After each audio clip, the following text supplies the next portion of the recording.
আগামী জাতীয় নির্বাচন সামনে রেখে ফের তারুণ্যের সমাবেশ দিয়ে মাঠে নামছে বিএনপির ৩ অঙ্গ সহযোগী সংগঠন জাতীয়বাদী যুবদল, স্বেচ্ছাসেবক দল ও ছাত্রদল। ঢাকা সহ দেশের 4টি বিভাগীয় শহরে এই সমাবেশ হতে পারে। 2টি বিভাগ মিলে একত্রে একটি সমাবেশ অনুষ্ঠিত হবে। আগামী মাসের প্রথম সপ্তাহ থেকে এই কর্মসূচি শুরু হতে পারে, যা পবিত্র ঈদুল আজহার আগে শেষ হবে।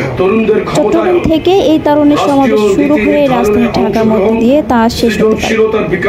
চিন্তা ও সৃজনশীলতাকে রাষ্ট্র গঠনের চালিকা শক্তিতে পরিণত করার লক্ষ্যে বাংলাদেশ জাতীয়তাবাদী যুবদল, জাতীয়তাবাদী স্বেচ্ছাসেবক দল ও জাতীয়তাবাদী ছাত্রদল একযোগে কাজ করে চলেছে।